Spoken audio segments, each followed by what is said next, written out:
조합제 TV 시청자 여러분 안녕하십니까? 2019년 5월 2일 정오를 넘어섰습니다. 대한민국 70년 역사에서 가장 드라마틱한 생애를 산 사람은 누굴까요? 아무래도 박정희 대통령 아닐까요?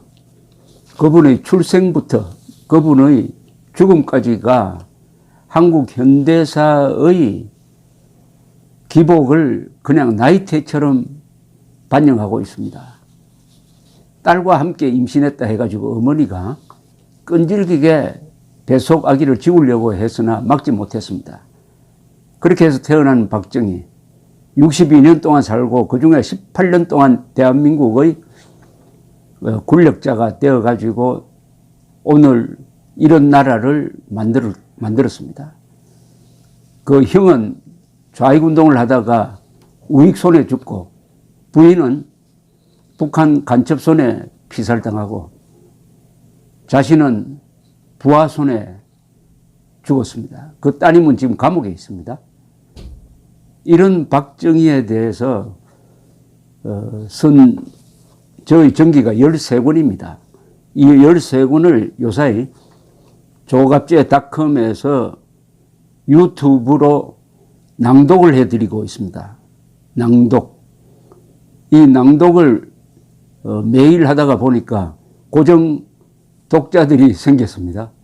그래서 접속자가 점점 늘고 있습니다. 맨 처음에는 그냥 활자로만 보여드리려고 했더니 구독자분 중에서 다니엘 김이란 분이 낭독으로 들었으면 너무나도 고맙겠습니다 라고 이렇게 댓글로 요청이 들어와서 우리 김영남 기자로 하여금 낭독을 하게 하고 영상 편집은 오수기 디자이너가 하고 있습니다. 10분에서 15분 사이 듣기 편하게 낭독을 하고 있고 매일 오전 7시 30분에 올리고 있습니다. 지금까지 39분 연재가 나갔고 앞으로 계속될 것입니다. 13권 중에 한 권은 넘어갔고 이제 두 권째 낭독을 하고 있습니다. 두 권은 제목이 전쟁과 평화입니다. 전쟁과 사랑입니다.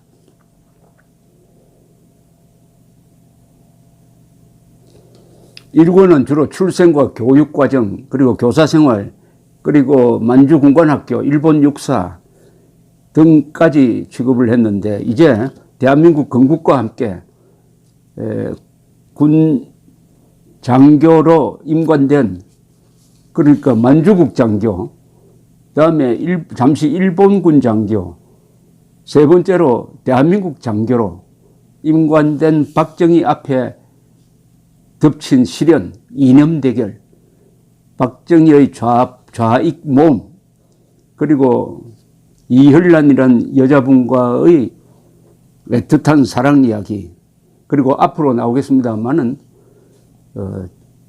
유경수와의 인연과 결혼 지금은 6.25를 넘기고 있습니다. 6.25 때 박정희는 뭘 했느냐 6.25가 없었으면 박정희는 대통령이 되지 못했습니다. 참 역설적으로 박정희를 대통령으로 만들어준 사람이 김일성입니다. 김일성의 남침이 있었으므로 좌익 사건에 연루되어 가지고 군복을 벗었던 박정희가 다시 군 장교로 복귀하게 되는 것입니다. 바로 그 11년 뒤에 한강을 넘어서 서울로 들어와서 권력을 장악하게 되고 그 뒤 18년 동안 대한민국을 이렇게 변모시키게 되니까 이 역사라는 것이 얼마나 기묘하게 돌아가는지를 알 수가 있습니다. 지금 영상에는 구독자들이 많은 댓글을 남겨주시는데 이 댓글을 읽으면 상당히 보람을 느낍니다. 이게 어떻게 보면 라디오 같기도 유튜브가 라디오 역할을 하기도 하고 어떤 경우에는 텔레비전 역할을 하기도 하는데 또는 책 역할을 하기도 합니다. 이렇게 낭독 연재를 해드리니까 하나의 대하 드라마 같은 느낌도 듭니다. 박정희의 생애 62년은 1917년 1차 세계대전이 한창 진행 중이고 있던 식민지에서 태어난 박정희.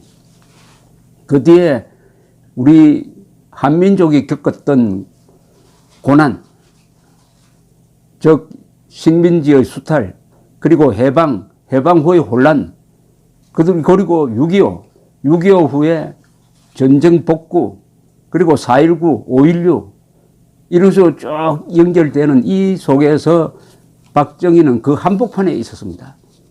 많은 국민들과 함께 같이 있었던 것이죠. 그래서 이 대하 드라마 연재는 국민과 함께하는 연재라고 생각을 합니다. 그 시대에는 박정희만 주인공이 아니라 박정희와 함께 난 괜찮아 라고 하면서 온갖 수모를 겪으면서 열심히 일하고 싸웠던 국민들이 함께 쓴 전기라는 생각을 저는 항상 갖고 있습니다. 그래서 박정희를 따라서 기술을 하되 박정희를 둘러싼 국내외 정세도 같이 배경음악처럼 넣음으로써 이 연재를 듣고 있으면은 우리의 역사를 알 수가 있게 되어 있습니다. 영상에 달린 구독자들의 댓글을 몇 개 소개를 해 드리겠습니다. 읽어주는 박 대통령 전기 너무 좋습니다. 감사합니다. 브루스 장이라는 사람이 썼네요. 매일 읽어주시니 일하면서 이어폰 끼고 듣고 있습니다. 정경숙 씨. 이제 제대로 빠져 들어가서 귀와 함께 눈으로도 같이 가고 있어요. 재밌어요. 감사합니다. JHA. 이렇게 좋은 책 많이 시청해 주셨으면 좋겠네요. 감사하게 잘 청취하겠습니다. 케이트 윈슬렛이라는 사람이에요. 박정희 전기로 아침을 시작합니다. 감사드립니다. 푸른 뱀. 우리는 박정희 대통령님을 잊어서는 안 됩니다. 미순이란 분이에요. 박정희 대통령이 안 계셨더라면 지금쯤 우리나라는 어떤 모습으로 살고 있을까? 박정희 대통령님 다시 한번 감사드립니다. 김남수. 선생님, 이 슬픈 시대에 잠시나마 위안을 얻습니다. 뭐 이런 글도 있고요. 내용의 충실함에 대한 찬사, 박정희 대통령에 대해 많이 알아가고 있습니다. 영화로 만들었으면 좋겠다는 감상평도 달려 있습니다. 이 영화로 만들었으면 좋겠다는 사람이 많아요.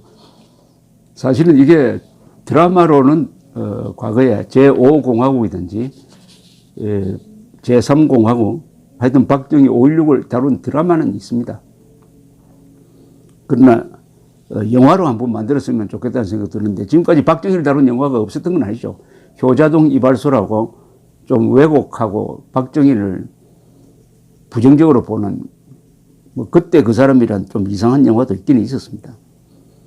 이진욱이라는 분은 이 흥미로운 내용을 공짜로 듣고 보니 죄송한 생각이 듭니다.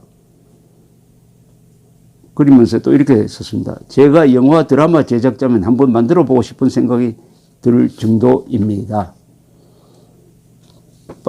대통령의 어린 시절 이야기를 직접 들으니 목이 메이며 울컥하네요. 참 서글픈 세월의 모습 눈에 선합니다. 위대한 산업 대통령.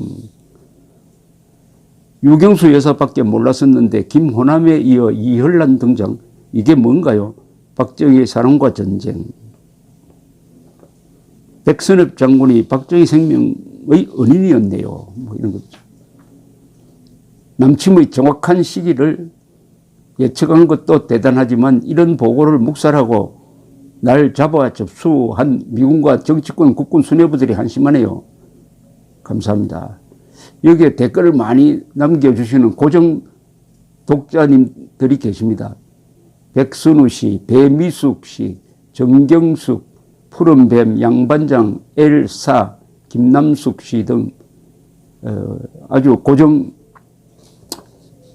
독자신데 우리가 오히려 감사하게 생각합니다. 이 연재는 뭐 13권 다 읽을 때까지 계속되고 더구나 지나간 것을 아마 읽으시려면 재생 목록을 클릭하면 다 나와 있습니다. 다 들으실 수가 있습니다. 박정희 대통령은 어떻게 보면은 그리스 신화에 나오는 그런 비극의 주인공 같은 사람입니다. 또는 니체의 자라투스트라는 이렇게 말하였다는 책에 나오는 그런 초인과 같은 사람입니다. 그런데 부끄럼 타는 초인이죠. 나폴레옹 같은 정광석화의 영웅이 아니라 부끄럼 타는 초인, 소박한 삶을 산 아주 토종 한국인이었습니다. 이분의 생애를 요약을 하면은 4가지 얼굴을 갖고 있습니다. 교사, 군인, 혁명가, 그리고 CEO입니다. CEO입니다. 특히 이분은 교사로서의 품성을 죽을 때까지 잃지 않고 끌고 갔던 사람입니다. 니체의 자라투스트라는 이렇게 말하였다 서문에 보면은 초인은 어떤 사람이냐? 썩은 강물 들이마셔가지고 바다와 같은 새로운 세상을 만들어내되 청탁을 다 들이마시지만은 본인의 영혼은 끝까지 순수성을 잃지 않는 그런 사람이 초인이다라고 했습니다.